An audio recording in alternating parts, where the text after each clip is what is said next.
Je n'aurais jamais imaginé me retrouver à raconter les événements de ma rencontre avec ma femme infidèle il y a 2 ans. On dirait le scénario d'un drame télévisé qui n'arrive qu'aux autres, n'est-ce pas?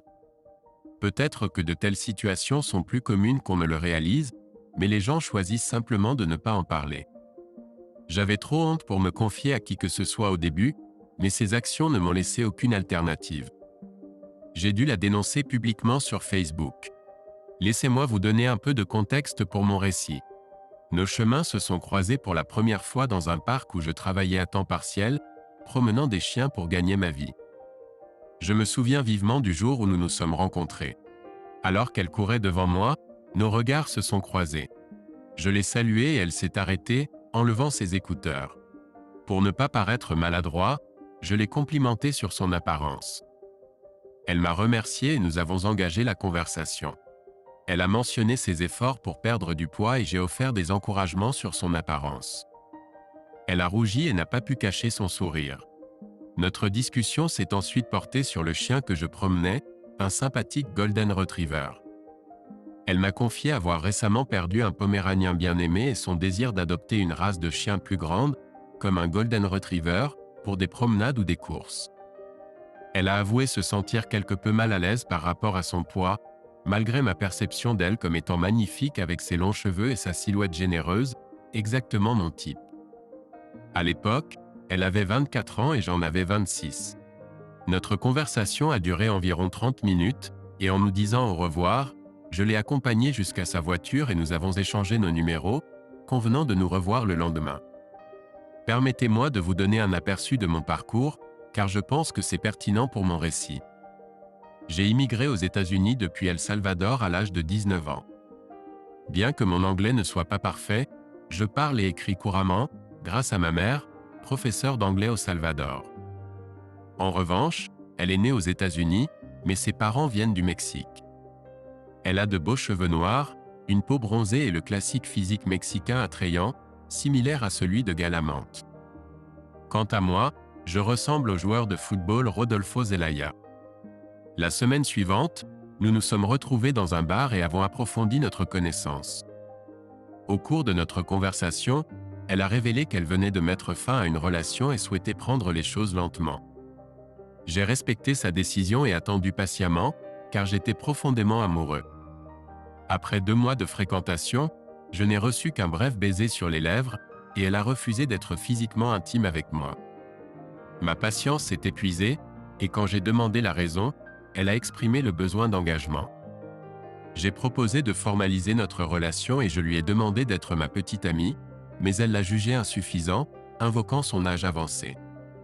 3 mois après le début de notre relation, ça a évolué sérieusement. Bien que nous nous soyons rapprochés, elle m'a constamment poussé à en faire plus. Moi aussi, je voulais l'épouser, mais je devais d'abord stabiliser mes finances. Mon travail en tant qu'ouvrier du bâtiment exigeait de longues heures, et je devais soutenir ma famille au Salvador. J'étais entré illégalement dans le pays, mais après 6 ans d'efforts, je travaillais sur mon statut d'immigration. Cependant, je n'avais pas les fonds pour les coûteuses alliances et bagues de fiançailles qu'elle désirait. En y réfléchissant maintenant, j'aurais dû reconnaître les signes d'avertissement. Elle dégageait un air de supériorité, semblant se considérer meilleure que moi en raison de sa naissance américaine, de son éducation prestigieuse et de ses relations avec l'élite.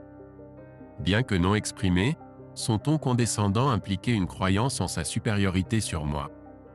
J'aurais dû le discerner plus tôt, mais j'étais aveuglé par l'amour et son apparence frappante. Je n'avais pas besoin d'elle pour sécuriser mon statut d'immigration, car j'avais déjà ma carte verte. Je percevais le mariage avec une femme américaine comme un moyen d'élever mon statut parmi mes pairs. À l'époque, mon anglais n'était pas compétent et le sien était impeccable, donc je le considérais comme une opportunité de pratiquer avec un locuteur natif. Je désirais aussi m'immerger dans la culture et le mode de vie américain. Mentalement, j'avais placé ma petite amie sur un piédestal, la considérant supérieure à moi, ce qui était une grave erreur.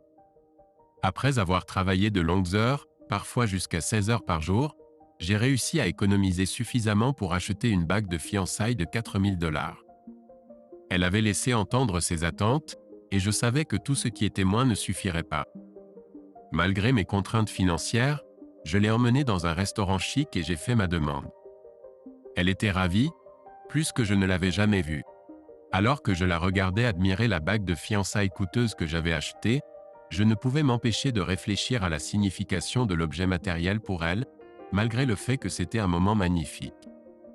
Certaines personnes perçoivent la bague comme un symbole d'amour et d'engagement, mais il semblait que ma fiancée était obsédée par elle, à la manière de Gollum avec l'anneau dans Le Seigneur des Anneaux, plutôt que par la signification plus profonde qu'elle représentait. J'ai commencé à sentir que notre relation tournait autour de la bague et des possessions matérielles plutôt que d'un amour et d'un engagement véritable, une réalisation qui m'avait échappé à l'époque en raison de mon infatuation pour sa beauté et l'illusion de l'amour. J'étais avec cette femme depuis 4 mois, et nous étions déjà fiancés, mais elle ne m'avait jamais présenté à ses parents ni inclus dans des réunions familiales avant que je fasse ma demande. Ses parents, un couple mexicain traditionnel dévoué à leur foi catholique, m'ont accueilli chaleureusement lorsque je les ai enfin rencontrés, évoquant en moi un sentiment de nostalgie car je n'avais pas ressenti une telle chaleur et unité familiale depuis longtemps. Malgré la réception positive de ses parents, ses frères et sœurs semblaient distants et méprisants, me laissant penser qu'ils me considéraient comme inférieur, peut-être en raison de leur éducation américaine. Pendant la réunion, je ne pouvais ignorer le fait que ma fiancée ne cessait de faire étalage de la bague, me donnant l'impression d'être un simple accessoire, éclipsé par le charme de la bague. Je me souviens m'être réveillé en pleine nuit pour la trouver en train de contempler la bague, un moment qui aurait dû me signaler quelque chose de suspect, mais ma joie devant son plaisir m'a aveuglé aux problèmes sous-jacents. Elle ne cessait de louer mon goût et de valoriser énormément la bague, ce qui me plaisait, obscurcissant davantage la réalité de notre situation. Notre vie intime laissait à désirer, et je devais souvent supplier pour de la tendresse, me sentant comme un suppliant en quête d'affection. J'ai toujours cherché à lui faire bonne impression, à gagner sa faveur, et c'est devenu un rituel quotidien de gérer toutes les tâches ménagères après mes épuisants quarts de travail de 13 à 16 heures. C'était étrange, plus elle repoussait mes efforts, plus je devenais déterminé à la satisfaire. Avec le recul, je réalise que j'étais devenu complètement soumis. 3 semaines s'étaient écoulées, et à mon retour du travail, elle m'a annoncé une nouvelle bouleversante. Elle était enceinte. Elle a expliqué que son corps se comportait étrangement, et après avoir manqué ses règles, elle a fait un test de grossesse qui a confirmé ses soupçons. Au début, j'étais ravi, extatique, et au-delà des mots de joie. J'ai contacté avec empressement ma famille au Salvador pour partager la bonne nouvelle et leur ai dit que nous les visiterions après l'arrivée du bébé. Cependant, ma fiancée ne partageait pas mon enthousiasme. Elle s'inquiétait de ne pas être encore mariée, car c'était toujours son rêve de se marier avant d'avoir des enfants. Elle m'a fait me sentir coupable, exprimant ses craintes quant à l'humiliation d'être enceinte et non mariée, craignant le jugement de ses amis et de sa famille. Je lui ai assuré que je travaillerais sans relâche pour que nous puissions avoir un mariage magnifique. Elle était impatiente de se marier dès que possible, craignant que son ventre qui grossissait ne gâche la perfection de sa robe de mariée. Nous avons trouvé un compromis et convenu d'un mariage modeste pour économiser, en décidant de le célébrer dans 2 mois. Après cela, j'ai travaillé comme un forcené, faisant des journées de 16 heures pour combler le fossé financier. Ma fiancée avait un salaire fixe, donc elle ne pouvait pas contribuer plus que ce qu'elle gagnait déjà. Néanmoins, cela ne me dérangeait pas, tant que nous pouvions faire de notre jour spécial un rêve devenu réalité. Je ne savais pas que ce mariage n'était que le début du cauchemar qui m'attendait. Malgré le fait que je pouvais à peine dormir, la perspective de devenir bientôt père me remplissait d'un sentiment de réconfort et de joie. Je pensais que la vie ne pouvait pas être meilleure qu'à ce moment-là. Cependant, notre relation a commencé à se détériorer car ma femme a cessé d'accomplir les tâches ménagères. J'ai fini par tout faire, cuisiner, nettoyer et travailler des quarts de 16 heures. J'ai même préparé son déjeuner pour le travail, mais elle a toujours insisté pour avoir 2 déjeuners, prétendant en apporter un pour un collègue. Je ne comprenais pas pourquoi personne ne lui apportait jamais son déjeuner en retour, mais elle a insisté sur le fait que ma cuisine était la meilleure et qu'elle préférait mon déjeuner à celui de n'importe qui d'autre. Ça n'avait pas beaucoup de sens pour moi, mais j'ai laissé couler comme un problème mineur. La semaine suivante, ma femme m'a invité à un événement professionnel le vendredi soir, qui était un rassemblement dans un bar. Elle est coordinatrice marketing dans une agence de publicité. J'ai dû quitter le travail tôt pour y être à 17 heures. Elle était très exigeante sur ma tenue et l'a même choisie pour moi, ce que je pensais être juste de sa part. Mais avec du recul, on aurait dit qu'elle voulait que j'impressionne ses collègues snobs. Ça aurait dû être un signe d'alerte, mais je ne m'en suis pas rendu compte à ce moment-là. En arrivant au bar vers 17h30, je n'ai pas pu m'empêcher de remarquer l'atmosphère guindée. Ma fiancée m'avait invité à un rassemblement professionnel avec ses collègues. Elle travaille en tant que coordinatrice marketing dans une agence de publicité. Elle m'a présenté aux 23 personnes présentes, dont certaines avaient également amené leurs conjoints, bien qu'elles ne travaillent directement qu'avec environ 5 d'entre elles. Ils semblaient tous si guindés, je me sentais mal à l'aise, étant juste un simple ouvrier du bâtiment, tandis qu'ils semblaient tous travailler dans des bureaux climatisés et sophistiqués avec des diplômes universitaires. L'attention était portée sur la bague de fiançailles de ma fiancée, qui semblait intéresser toutes les filles présentes. À ma grande surprise, elles pensaient toutes que je possédais une entreprise de construction, mais je me demandais qui leur avait donné cette impression. Je me sentais comme un poisson hors de l'eau, luttant pour suivre cette atmosphère prétentieuse. Mais j'ai remarqué quelque chose de particulier parmi les invités. Tout le monde jouait un rôle, essayant trop fort de paraître sophistiqué.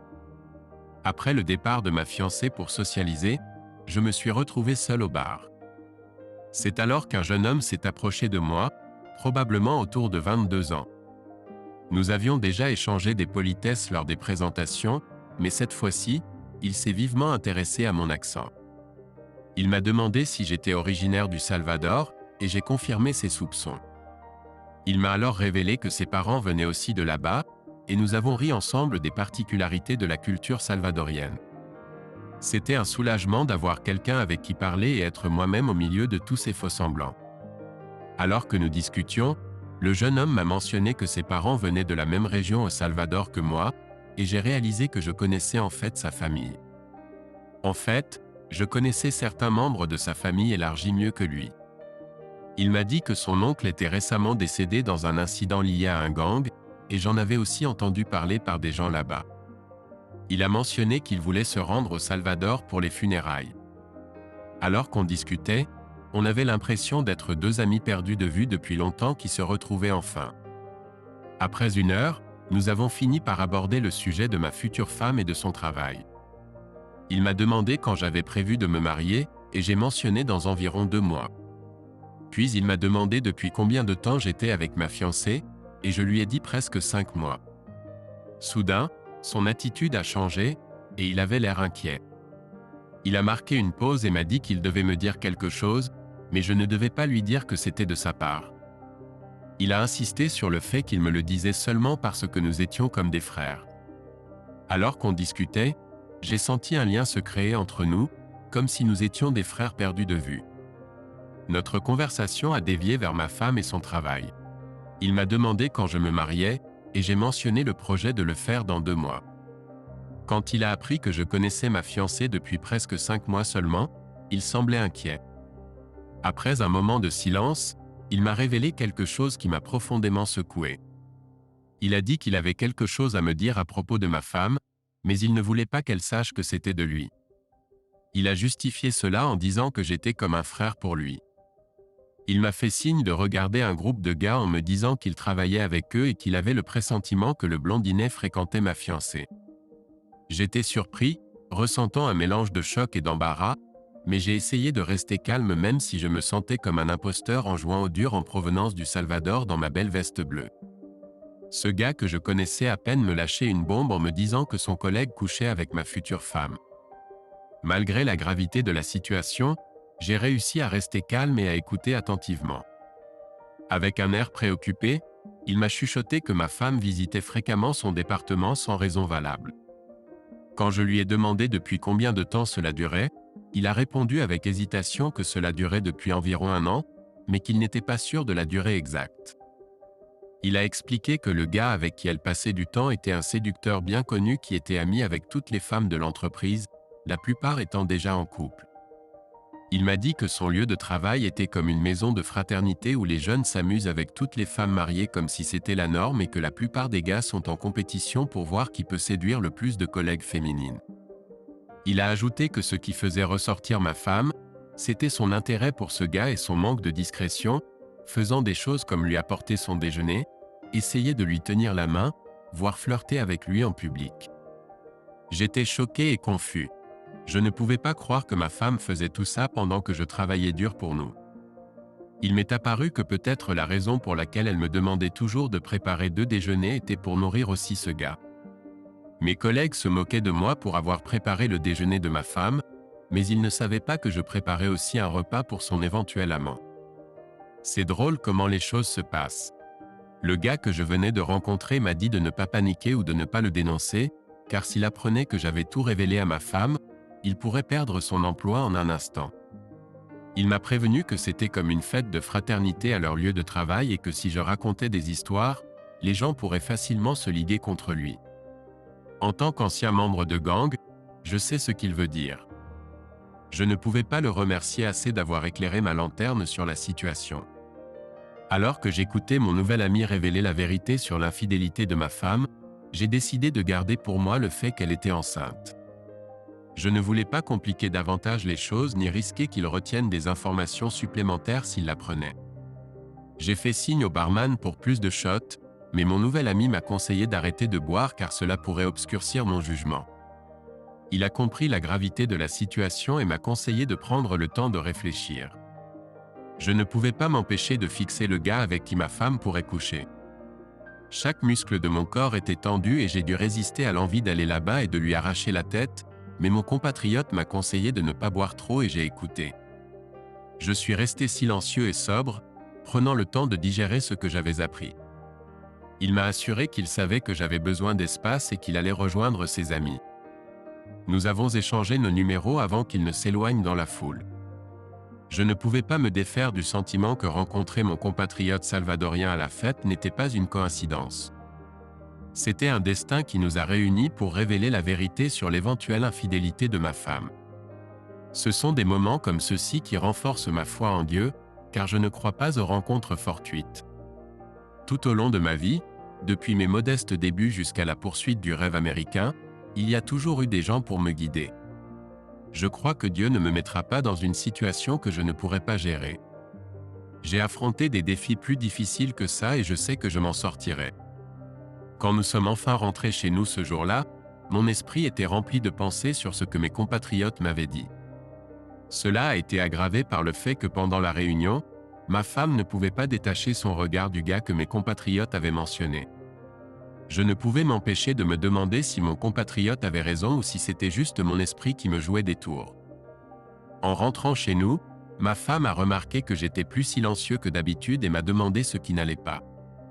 Je lui ai dit que pendant la réunion, elle ne m'avait pas du tout surveillé et que j'avais l'impression de ne pas exister pour elle. En rentrant chez nous, je n'arrivais pas à chasser ce sentiment de malaise qui s'était installé en moi après la révélation de mon compatriote. Pour aggraver les choses, j'ai remarqué que ma femme jetait des coups d'œil dans la direction du gars qu'il avait mentionné. C'était peut-être mon imagination, mais on aurait dit qu'il se passait quelque chose entre eux. Quand elle m'a demandé pourquoi j'étais si silencieux, j'ai éludé en lui disant qu'elle ne m'avait pas surveillé de toute la soirée. Elle s'est excusée, disant qu'elle avait été absorbée par des conversations avec ses collègues. Elle m'a ensuite demandé de quoi mes compatriotes et moi avions parlé et je lui ai dit que nous avions discuté de notre pays d'origine. Je n'ai pas pu me résoudre à la confronter à l'accusation, ne voulant pas trahir mes compatriotes. Je ne voulais pas l'accuser directement, alors j'ai décidé d'aborder le sujet de manière détournée. J'ai dit, au fait, j'ai remarqué que tu regardais beaucoup un de tes collègues de travail. Qu'est-ce qui se passe là-bas? Elle a répondu que c'était juste un ami de travail et qu'il devait collaborer sur différents projets, mais je savais que cela ne pouvait pas être vrai car mon compatriote m'avait dit qu'il ne travaillait pas dans le même service. Elle m'a menti en face, tout simplement. Ce jour-là même, j'ai commencé à douter de mon mariage avec ma fiancée. Même si mon compatriote n'a pas confirmé que le gars de son lieu de travail couchait avec elle, ses soupçons sur leur relation étroite m'ont fait tout remettre en question. Je ne veux pas mettre fin à la relation juste sur des soupçons. J'ai besoin de preuves solides avant de prendre une décision. Malgré le manque de preuves concrètes, je n'arrive pas à me défaire du sentiment que mon compatriote disait la vérité. Après tout, qu'avait-il à perdre en me le disant? Je dois aller au fond des choses avant de prendre des mesures drastiques. Je n'arrivais pas à me défaire du sentiment que les soupçons de mon compatriote sur l'infidélité de ma femme étaient vrais.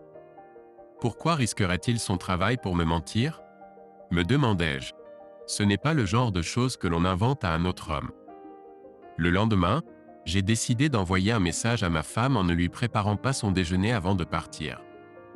Et pendant 3 jours d'affilée, j'ai arrêté de faire certaines de ses corvées. Lorsqu'elle m'a confronté à ce sujet, je lui ai dit que les femmes des collègues font leur déjeuner pour eux et qu'elles devraient faire de même pour moi, et non l'inverse. Sa réponse m'a mis en colère. Elle a répliqué avec colère que les femmes des collègues sont des esclaves et qu'elles sont dépassées, puis elle a eu l'audace de me demander si je me considère comme un esclave. Je lui ai dit que j'avais besoin d'une femme qui puisse remplir des rôles traditionnels, y compris aider à la maison. C'est alors qu'elle s'est fâchée, a enlevé sa bague et me l'a jetée. Elle prétendait me rendre service en envisageant même de m'épouser. En réponse, je lui ai dit en colère de dégager et que je n'avais besoin d'elle pour rien. Elle a menacé de m'emmener en justice pour pension alimentaire et de me faire expulser. Je savais que je devais marcher sur des œufs car je ne voulais pas me retrouver dans une bataille juridique désagréable avec elle. Ce soir-là, elle est sortie en trombe et n'est pas rentrée à la maison cette nuit-là.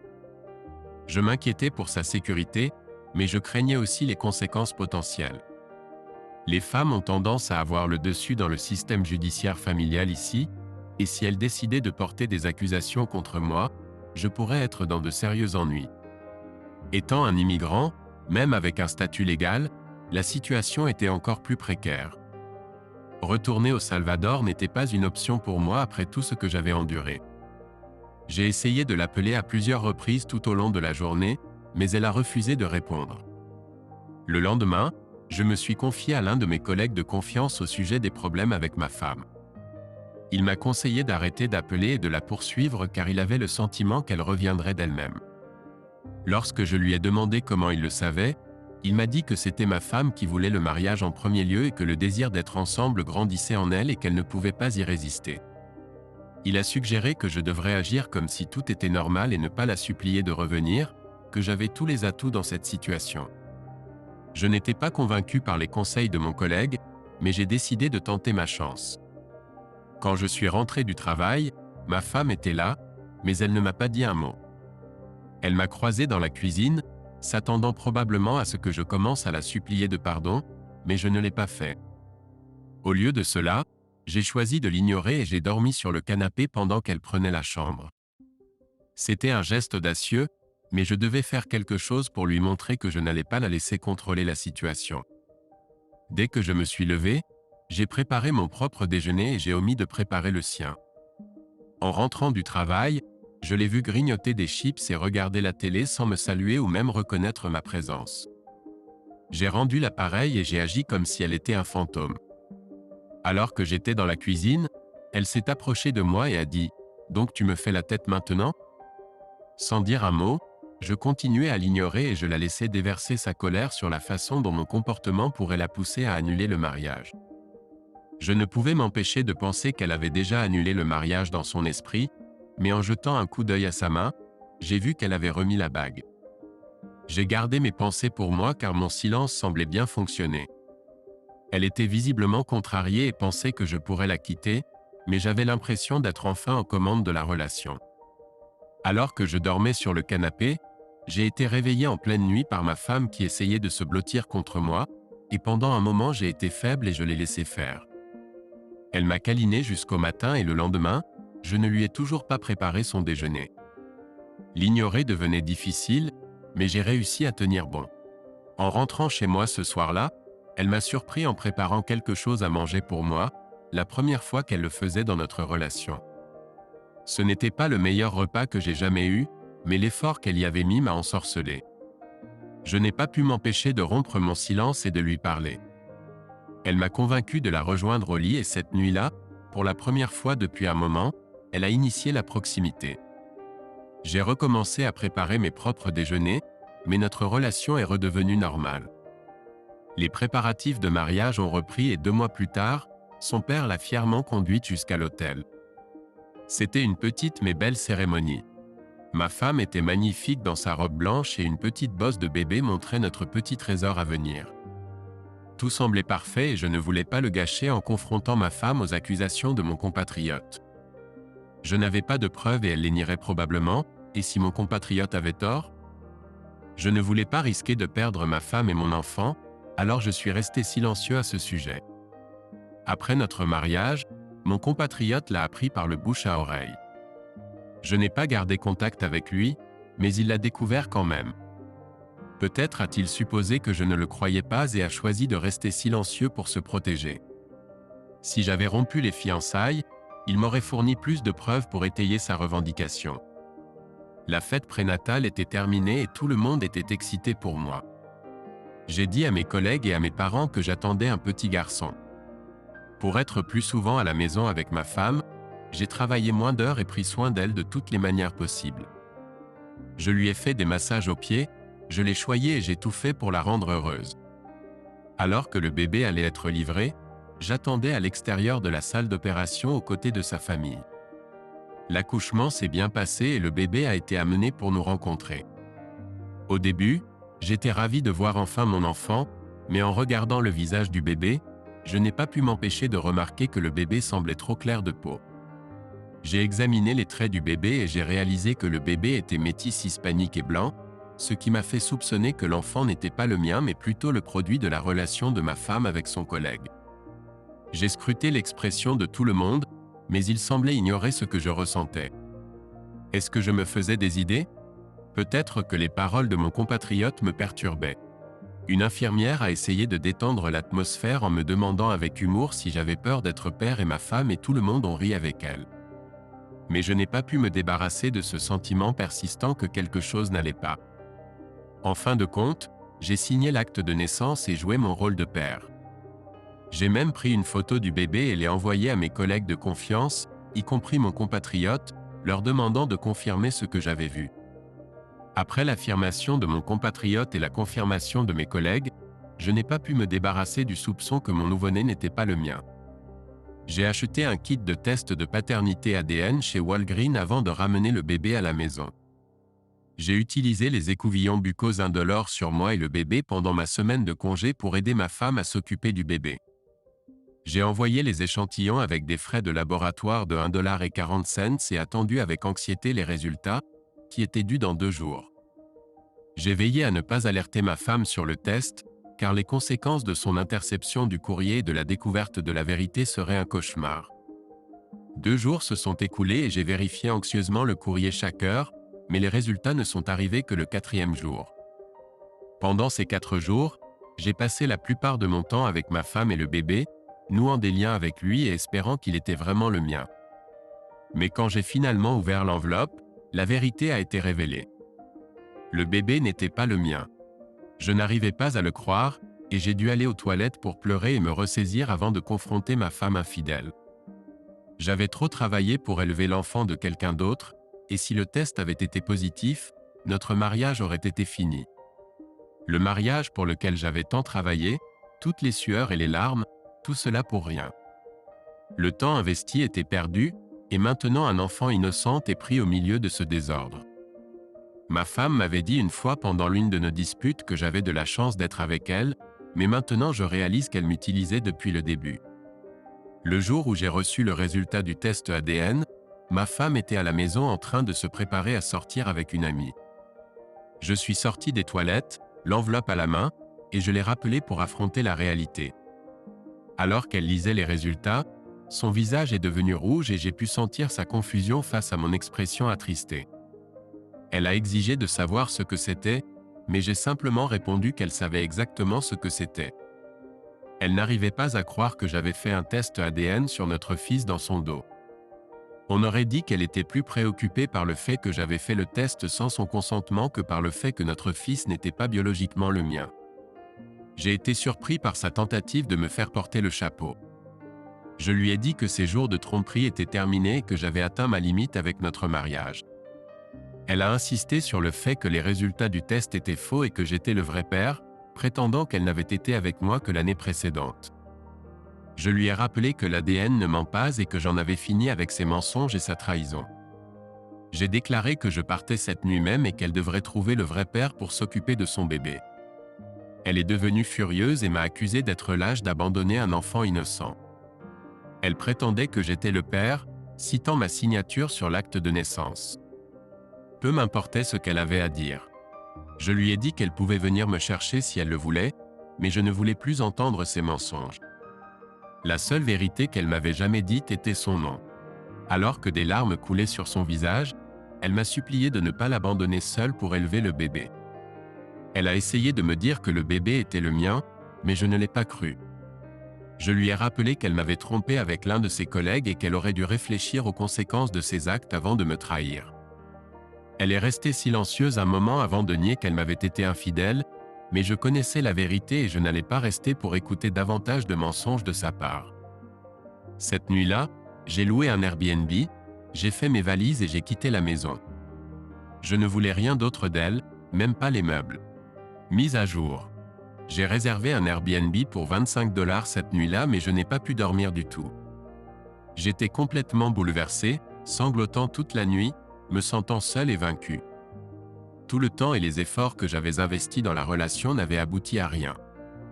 Honnêtement, j'aurais dû mettre fin à tout ça il y a longtemps quand mon compatriote a mentionné ses soupçons pour la première fois. J'ai envoyé les résultats de l'ADN à mon collègue et il n'a pas été du tout surpris. J'avais besoin de parler à quelqu'un, alors je l'ai appelé et il a fait de son mieux pour me remonter le moral. J'ai été reconnaissant de ses efforts. Il m'a ensuite demandé où j'étais logé et je lui ai dit que j'avais loué un Airbnb. Il m'a proposé de rester chez lui avec sa femme et ses enfants pendant une semaine jusqu'à ce que je trouve un logement permanent, mais il m'a prévenu qu'il n'y avait pas beaucoup d'espace. J'ai quand même accepté son offre. Je n'ai pas eu de nouvelles de ma femme après avoir quitté la maison, mais 3 jours plus tard, elle m'a appelé, prétendant que le résultat de l'ADN était faux et ne serait pas accepté en justice sans un test de paternité sanctionné par le tribunal. Elle m'a également accusé d'avoir des doutes et d'avoir signé l'acte de naissance parce que je savais que j'étais le père. Elle a menacé de me poursuivre pour douleur et souffrance et pour avoir abandonné ma responsabilité. Je ne pouvais pas croire ce que j'entendais, mais ces paroles ont semé le doute en moi. Et si elle avait raison ? Et si j'étais le père après tout ? Plus tard le même soir, mon compatriote m'a appelé et m'a demandé des nouvelles du résultat de l'ADN. Je lui ai dit que cela montrait que je n'étais pas le père. Il m'a ensuite révélé qu'il avait été invité par le partenaire de l'infidélité de ma femme à un bar ce soir-là et qu'il était préoccupé par ce qui venait de se passer. Apparemment, ma femme l'avait appelé en prétendant que le bébé était le sien et elle avait dit à son partenaire infidèle que je le savais déjà mais elle ne savait pas comment. Le partenaire infidèle a avoué à mon compatriote qu'il ne voulait rien avoir à faire avec le bébé, mais il craignait que ma femme utilise le bébé pour le contraindre à une relation. L'intrigue s'épaissit, ai-je pensé. J'ai répondu à mon compatriote que le partenaire infidèle avait ce qu'il méritait. Ses jours de libertinage étaient terminés. Tout en parlant avec le partenaire infidèle, mon compatriote a habilement sondé pour obtenir plus d'informations en posant ses questions de manière à faire ressortir plus de détails. L'amant a avoué que la relation avait commencé il y a environ 1 an et demi, environ 4 mois avant que je ne rencontre ma femme au parc. Il a dit qu'il avait observé ma femme au travail pendant un certain temps, essayant de trouver une excuse pour lui parler. Quand elle n'était pas dans son département, il ne pouvait pas trouver de raison de l'approcher jusqu'à ce que l'entreprise organise une réunion d'employés dans un bar, ce qui était une occurrence régulière. Il lui a acheté un verre et à partir de là, c'était parti. Ils sont rentrés ensemble chez eux ce soir-là, mais il l'a planté. Je ne pouvais m'empêcher de me demander comment ce type avait réussi à mettre ma femme dans son lit le jour même où il l'avait rencontrée, alors que cela m'avait pris des mois pour m'approcher d'elle, même si j'avais de bonnes intentions. Il a continué à révéler qu'ils ont poursuivi leur liaison fréquemment jusqu'à 1 mois après que ma femme et moi nous soyons rencontrés. Elle a commencé à le pousser à s'engager, mais à ce moment-là, il avait 4 autres filles en rotation et n'avait aucun intérêt à s'installer avec elle, alors il l'a rejetée. Apparemment, ma femme a ensuite essayé de le rendre jaloux en se trouvant un petit ami loser, c'est-à-dire moi, pour lui montrer. Mais quand cela n'a pas fonctionné, elle a commencé à lui apporter un déjeuner fait maison tous les jours comme excuse pour visiter son bureau et même à s'habiller de manière provocante au travail pour attirer son attention. Ma femme égarée n'avait aucune honte. Après s'être fiancée avec moi, elle s'est pavanée au travail de son amant, exhibant sa bague et essayant de montrer à quel point elle était désirable, mais au lieu de dissuader l'amant, cela l'a seulement rendu plus intéressé à coucher avec elle. Il a pensé que puisque j'avais déjà témoigné en sa faveur en proposant, il pouvait avoir le beurre et l'argent du beurre sans avoir à s'engager avec elle. C'était une situation écœurante et je ne pouvais pas croire que j'avais été si aveugle à tout cela. Le même jour où elle a montré sa bague de fiançailles, il a eu un contact non protégé avec elle et elle l'a laissé faire. À partir de ce moment-là, ils ont eu des contacts étroits fréquemment, même le lendemain de la réunion à laquelle j'étais présent. Mon compatriote m'a également dit qu'il était sûr qu'ils avaient une liaison quand il a essayé de me convaincre de ne pas l'épouser, mais il n'avait pas de preuves concrètes à l'époque. Cependant, quelques semaines plus tard, c'est devenu très évident et il y a même eu un moment où l'amant a accidentellement admis cela en se vantant. En fin de compte, tout cela n'était qu'un bluff. Ma femme ne se souciait jamais de notre mariage, elle voulait juste rendre son amant jaloux, mais son plan a échoué. Et puis, après que ça a échoué, elle ne se souciait pas de moi, elle voulait juste que quelqu'un soit là pour qu'elle ne soit pas une mère célibataire, et elle avait aussi peur de ce que sa famille et ses amis penseraient d'elle. Après ma conversation avec mon compatriote, une vague de colère m'a traversé. Je ne pouvais pas croire comment ma femme m'avait manipulé et utilisé comme si je n'étais rien. D'habitude, je suis une personne bien élevée, mais j'avais l'impression qu'elle méritait de subir les conséquences de ce qu'elle m'avait fait. Malgré cela, je voulais juste en finir avec le divorce pour pouvoir avancer dans ma vie. J'ai rassemblé tout l'argent que j'avais et engagé un avocat spécialisé dans les divorces. J'ai également fait appel à un huissier de justice pour remettre le message à ma future ex-femme. Une fois que ma femme égarée a été servie des papiers de divorce, elle m'a contacté et est devenue furieuse que j'ai poursuivi dans cette voie. Elle m'a prévenu qu'elle allait tout faire pour me rendre la vie difficile. Nous avons fini par avoir une dispute téléphonique, mais quand je lui ai révélé le nom du vrai père et certains détails que mon compatriote m'avait donnés, elle est restée silencieuse. Je pouvais voir qu'elle était surprise par la quantité d'informations que j'avais rassemblées. Je n'ai pas pu m'empêcher de me sentir satisfait en raccrochant au nez de ma femme égarée. Je l'imaginais en train de chercher à comprendre comment j'avais réussi à la duper, mais autant j'appréciais cet instant, autant je savais que j'avais encore une bataille à mener. Je voulais lui faire payer toute la douleur qu'elle m'avait causée, mais je ne voulais rien faire d'illégal. Alors j'ai élaboré un plan pour ternir sa réputation et la pousser à vouloir me donner un divorce à l'amiable. Il fallait que ce soit quelque chose de gros, quelque chose qui montre aux gens qui elle est vraiment. Avec les résultats du test ADN en main, j'étais prêt à révéler l'infidélité de ma femme égarée au monde entier. Je voulais écrire une lettre cinglante détaillant sa liaison avec son amant et l'envoyer à ses parents, ainsi qu'à tous ses amis et membres de sa famille sur Facebook. Mais je savais que je devais être prudent, car il y avait certains détails que seul mon compatriote connaissait, et je ne voulais pas le dévoiler involontairement. J'ai donc adopté une approche plus mesurée et j'ai simplement indiqué dans le message que j'avais fait un test ADN et que le bébé n'était pas le mien. J'ai également mentionné que le bébé ressemblait à un mélange de blanc et d'hispanique, ce qui avait éveillé mes soupçons. Enfin, j'ai expliqué que ma femme égarée refusait de me donner un divorce à l'amiable et promettait de me rendre la vie difficile. J'ai envoyé le message à ses parents et ses amis sur Facebook, en espérant que cela suffirait à nuire à sa réputation et à la convaincre d'accepter un divorce à l'amiable. Je ne pouvais pas m'empêcher de sourire comme un chat du Cheshire en voyant mon téléphone s'illuminer de notifications de la famille et des amis de ma femme. Je savais que je ne devrais pas prendre plaisir dans leur malheur, mais après tout ce que ma femme m'avait fait subir, c'était comme une douce revanche. J'ai éteint mon téléphone pour éviter toute confrontation et j'ai attendu que la tempête passe. Il n'a pas fallu longtemps pour que ma femme égarée m'accorde un divorce à l'amiable. Elle n'a pas engagé d'avocat ni comparu au tribunal, probablement parce qu'elle était trop occupée à éteindre les feux avec sa famille et ses amis. J'étais le moindre de ses problèmes maintenant, et je ne pouvais pas être plus soulagé. J'ai déménagé de la maison de mon collègue et j'ai loué un petit appartement abordable en centre-ville. Ce n'était pas grand-chose, mais ça faisait l'affaire. Je n'étais presque jamais chez moi de toute façon, donc je n'avais besoin que d'un endroit pour reposer ma tête et prendre une douche. J'ai dû faire le plus dur et appeler ma famille chez moi et leur mentir, en leur disant que ma femme avait fait une fausse couche et que nous mettions fin à notre mariage. C'était un mensonge difficile à avaler, mais je ne pouvais pas supporter l'idée qu'ils découvrent toute l'affaire. Alors que j'essayais de tourner la page, j'ai parlé à un compatriote qui m'a donné de précieux conseils sur un programme d'aide gouvernementale qui accorde des bourses aux personnes pour aller à l'école. Je ne connaissais pas ce programme auparavant, sinon j'en aurais profité il y a longtemps. Après m'être inscrit à un programme de gestion de la construction dans un collège communautaire, j'en suis à ma première année et je pense déjà à transférer dans une université après avoir obtenu mon diplôme en 2 ans. Je travaille pendant la journée et je vais à l'école le soir, en suivant 2 cours à chaque semestre. C'est difficile, mais je suis déterminé à me construire une vie meilleure.